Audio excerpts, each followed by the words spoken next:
Sada smo razgovarali o novom ugovoru, međutim, nije sve tako bilo sjajno na početku. Ovde si napravio svoje prve košarkaške korake u Partizanu. Ovu školu si išao 20. oktobar. Da li se sjećaš možda prvog treninga? Da li si imao tremu? Kako je to tada izgledalo? Sjećam se, ovde ulaz za tu salu u 20. oktobar. Sjećam se da me mama prvi put odvela na trening i onda ona sad to pripisuje kako ona zaslužena. Ali dobro, svi znaju, ko me poznaje, svi znaju da mi je tata onako dosta pomogao da prebrodim te neke teške periode kad sam bio klinac i ovaj bio uz mene stalno. Svi su verovali, ali tata Milovan je bio ubeđen da ćeš postati košarkaš. Tata je tata. Bilo je lepo, ali ja sam doduše živio u 44. do 7. godine i onda su me moji, nisam znao kao da li ću da idem na fudbal ili na basket i bio upis u školu košarke. Tu je bio Ljuba, naš nastavnik iz osnovne škole, on je vodio to od 7. do 10. godine i onda kasnije ko je bio onako dobar u košarci, koji je imao onako neki potencijal, onda su ga prebacili u školu Partizana. Tako da ovdje je sve počelo, a tamo mi je i učionica geografije, biologija, razredna. Tako da je lepa škola i mislim da je ovo 20. oktobar jedna od najboljih tih školskih sala gdje se igrala košarka. Mislim da su tu igrali pravi onako derbi. Sjećam se Partizan Drvo Market kad sam ja igrao u Partizanu i baš onako lepa sećanja i to je to. Međutim, to sa Partizanom se nije sjajno završilo. Raspustili su vas kao netalentovanu generaciju. Jeste, da ne budemo više dosadni ljudima, raspustili su nas, imali smo stvarno dobru generaciju. Tu je bio i Sava Lešić. Da, Sava Lešić, bio je Vuk Maliđan, kako se zove. Imali smo baš dobru tu mladu ekipu, ali dobro, bili smo klinci. Tako da nisu oni dobro to procenili. Mislim da je to bilo loše po njih. Ali generalno mislim da sam imao, da kažem, to lepo djetinjstvo. Družio sam se, ostao sam u dobrim odnosima sa svim tim momcima i drago mi je što sam ovdje igrao. Blizu mi je kuća mi je bukvalno 5 minuta odavde, tako da se nisam puno cimao. Da li si tada možda poklekao u nekom trenutku i razmišljao da napustiš košarku ili ne? Pa padao sam dosta puta, ali ne znam, uvijek kad tako padnem nekako očvrsnem i bude baš onako teško, ali nekome to jača. Kad sam bio u tom uzrastu, mislim dobro, to je ono već i pubertet, imao sam stvarno podršku roditelja i mnogo je teško opstati u bloku. Sve ti je dostupno, a ti svako večer imaš trening, moraš da ideš kući u 10, 11 na spavanje, tako da sam pregurao taj period i zahvalan sam onako roditeljima na toj podršci. Da li si nekada razmišljao o tome šta bi bio da nisi košarkaš? Nisam i bolje što nisam razmišljao. Igraću košarku dokle god bude mogo jer ništa drugo ne znam da radim. Znam samo onako da budem roditelj. Ja sam, dobio sam 2 dece, tako da košarka, muž, otac, dosta. Ovdje je taj čuveni balon gdje smo se mi kao klinci skupljali, pošto je tu bio, sad ne znam ko to držao Radomir Antić, Đole Tomić, svi živi iz Partizana su dolazili, Savo Milošević, Saša Ilić, Niša Saveljić. Tako da Blok 70 ima neku energiju posebnu, dosta onako lepih priča i meni je drago što sam deo toga. Kako si ti podneo ta odricanja? Dok su se svi igrali ovdje u vrtiću, u školskom dvorištu, ti si vjerojatno morao da vodiš računa kada ćeš na trening, kada ćeš da legneš, škola. Pa jest. Dobro, mislim, kad si klinac, drugačije vreme bilo tada. Tada kad smo bili mi svi klinci, znalo se, posle škole baciš torbu kući, kao imaš neki domaći da uradiš. Posle toga si ceo dan napolju duvač. Sada je drugačije to sve, sada te socijalne mreže, telefoni, Instagram, Twitteri. Bilo je lakše kad sam ja, moje detinjstvo i te moje generacije. Odricanje u smislu da samo ne budem na ulici, da ne padnem u neko loše iskušenje, čega je bilo ovde u blokovima? Pa bilo je svašta. Bilo je svašta, mislim, ljudi koji nije to sad neka strašna priča, ja kao blog, pa jednostavno dobro je kad se pokupi tako nešto ovde, vidiš šta je loše, šta je dobro, izvučeš šta je najbolje od toga i tako gradiš svoj život. A što se tiče odricanja košarkaškog, mislim, ja sam volao košarku, tako da mi nije to predstavljao neki problem da sad ja nešto posebno uradim kako bi uspeo. Jednostavno sam volao košarku, volao sam svaki put da idem na trening, probudim se onako radostan, da idem treniram. Jer u tom periodu dok si klinac jednostavno samo želiš da igraš i srećan si zbog toga, igraš utakmice, treniraš. Nije bilo toliko naporno. Iz Partizana si prešao u ekipu, mislim da se zove Superfund. Da. I uspeli ste da pobedite Partizan. Koliko ti znači ta pobeda kao dobro. neka mini osveta? Pa pobedili smo bili to kad smo bili klinci. Tu si imao neku utakmicu, doduše tu smo izgubili, ali ceo blok je došao, ja sam tu kao dao nešto 4-6 poena. Toga se ja sećam dan danas i baš je onako bila ludnica. To je vjerojatno rekord. Pa da, jest. Ja rekao, nisam baš skorer po prirodi, pa je to za mene onako bilo idealno. Ali nemam uopšte problem, ljudi me pitaju stalno šta je to zbog Partizana ili si ljut. Nisam uopšte ljut, jednostavno to me stvarno, zbog toga sam ovdje gde sam. Jer to me onako ojačalo i očvrstilo u životu. Naravno, svako napravi pogrešnu procenu. Samo je problem kad si klinac, sada kako sam stariji, ti nisi svestan da tako taj neki, kako kažem, loša odluka tih ljudi koji su u tom trenutku bili tu, oni su nebitni. Ali oni mogu, ta loša njihova odluka i procena može te košta ne karijere, nego samo život. Tako da ja sam dobro prošao i drago mi što sam okusio sve te loše stvari na vreme. Sada već možemo da razgovaramo o tvom prvom inostranom angažmanu. Prvo si otišao u Italiju. Da. Kako je bilo odvojiti se od kuće, od porodice i otići? Pa nije mi uopšte bio problem. Ne znam zašto svi kažu, bit će ti teško, preko, što bi rekli ovi. Ali to sam onako prihvatio, uopšte nisam imao problem s tim.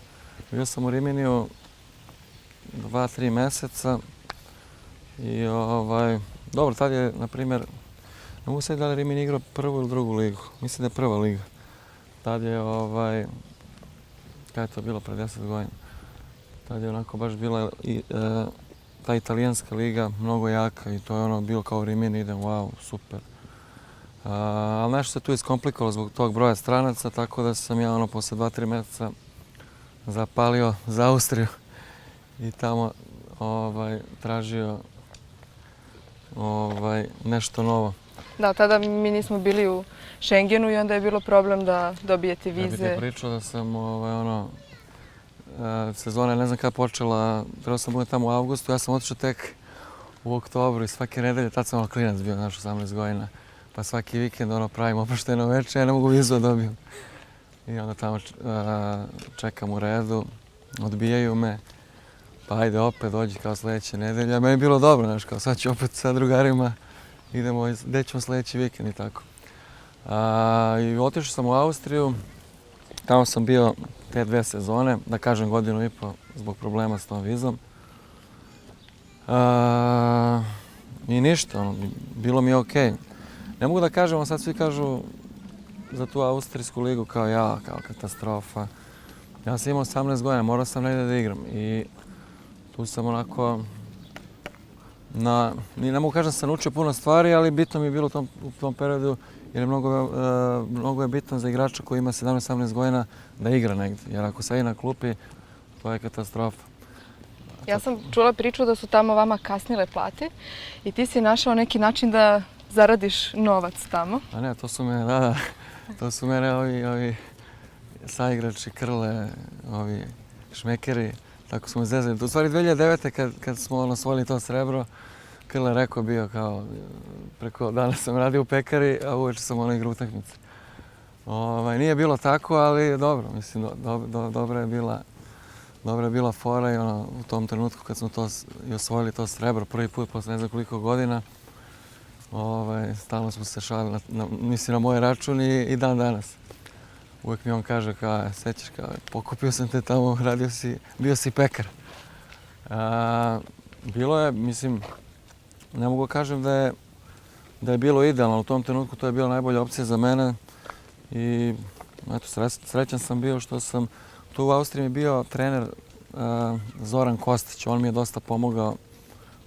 Dobro je da imaš našeg čoveka uvek negde i on mi onako, ja sam bio klinac. A ti si imao sreće gde god si odlazio? Pa mogu da kažem tako, eto, imao sam sreće sa tim trenerima posle te Austrije, posle kad je bila Zvezda sa Pešićem, tako da sam onako imao tu privilegiju da radim s tim velikim trenerima. Kako u reprezentaciji, tako u timovima. Kada sam rekla da si nalazio drugi način da zaradiš pare, mislila sam na neki basket 3x3 koji ste igrali. Dobro, igrali smo taj neki turnir isto s tim Austrijancima. Snalazio sam se i bilo mi je lepo u Austriji. Na što ste potrošili novac? Ne mogu ti kažem sad.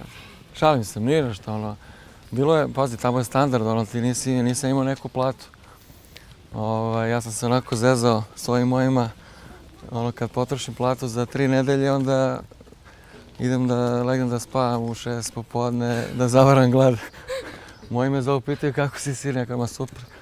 Ali eto, to je sve ono lepo što čovjek treba prođe i uvek se rado sećam tih nekih uspomena. I drago mi što mi je košarka toliko onako, dala mi je svega toga, sam upoznao različite kulture, ljude, stekao sam dosta prijatelja i stvarno sam blagosloven. U to vreme kada si bio u Italiji i Austriji, mogao si da vidiš otprilike kakvi su njihovi klinici, da li su talentovani, da li... Čak je bila situacija u Riminiju na nekom treningu, su se neki momci sudarili prilikom... Pa eto, ja sam onako baš, pošto sam prošao tu Partizanovu školu, eto, nisam spomenuo pokojnog Acu Janjića, on nas je onako preuzeo te moje 10. godine, tako da kod njega sam najviše naučio i najviše onako tehnički sam obučen bio, to svi znaju, ljudi koji su u svetu košarke. I krivo mi je što takav jedan čovjek, na primjer, nikad onako nije nigde spominja nikoga, ne da se ne seti, nego ne možemo mi samo igrači da hvalimo te naše trenere. Isto ti neki treneri trebaju da pohvale svoje kolege, ali takav smo narod i jednostavno to treba tako se prihvati. Ali da se vratim na te talente, mislim da smo mi stvarno najtalentovanija nacija, ne samo u košarci, nego u svemu. I sad sad već imam 30 godina, ne znam sada kako stvari stoje u ovoj našoj ligi, ne pratim, tako da ne mogu ništa da kažem. Ali kad sam ja bio klinac, kad sam igrao košarku, kad sam trenirao, mislim da smo imali i najbolje trenere, uslovi, čak smo imali i dobre uslove. I najbolje se radi sa nama, sa našim mladim igračima i tim našim mlađim selekcijama. Tebe je čak ta situacija sa treninga kada su oni radili zadnju prednju promenu i sudarili se, dovelo te do suza. Pa dobro, mislim, jeste onako. Pa bilo je smešno, ali meni je krivo što na primjer, mi toliko imamo i toliko se radi i dosta sa tim mladim igračima i oni kad napune 18 godina samo nestanu. To sam, na primjer, to je moglo sa mnom da se isto desi. Na svu sreću nije, ali eto, to je sve život. Bilo je i mnogo većih talenata od mene i boljih igrača koji jednostavno, nema ih. Sad ne znam zbog čega je to tako, ali nadam se da ćemo imati... Da li ti pamtiš nekog kao super talentovanog u kog ste se svi uzdali? Pa evo, na primjer, ovaj moj kum Sava Lešić, ne znam koliko ljudi poznaju njega. Možda će biti sve malo onako sad da ga reklamiram, ali eto, on je isto veoma dobar igrač, ali jednostavno čovjek se nije snašao. Mi smo prošli sve zajedno kao klinci.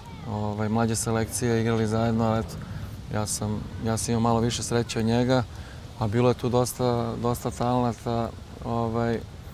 sada da ih ne imenujem. Sećam se ono kad su, na primjer, Aleksandar Gajić koji je stariji od mene, jer sam ja gledao sve te momke. Vuk Radivojić je bio u toj generaciji.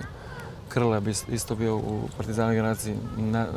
Jedino da kažem da je Krle napravio neozbiljnu karijeru. Krle je napravio čudo, ali jednostavno igrači nestanu, ugase se, tako da je to onako... Tužno mi je kad vidim jer dosta je tu napornog rada, prolivenog znoja što se kaže, a jednostavno ne zavisi ništa od tebe. Moraš da budeš srećan, onda moraš da budeš zdrav, da budeš i uporan, a ništa ne zavisi od tebe.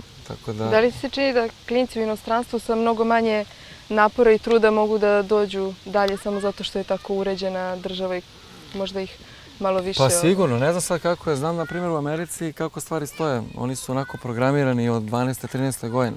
Mislim, ja sad govorim o tim super talentima koji mogu da budu jednog dana super starovi u Americi. U njih se ulaže ozbiljno. Ja samo mogu da kažem da sam imao ovakvu glavu pre 10 godina da bi možda bolje prošao, a možda i ne bi. Ali ja nisam imao nikad podršku, na primjer, kad sam bio klinac menadžera da mi govori moraš ovako, moraš onako, pa morao sam sve nešto na svoju ruku. Onda kad si mlad pa potpišeš taj neki prvi ugovor, misliš da si Bogom dan, da je sve kako si ti zamislio, u stvari nije. Ali to je ono što se kaže, to je sve škola i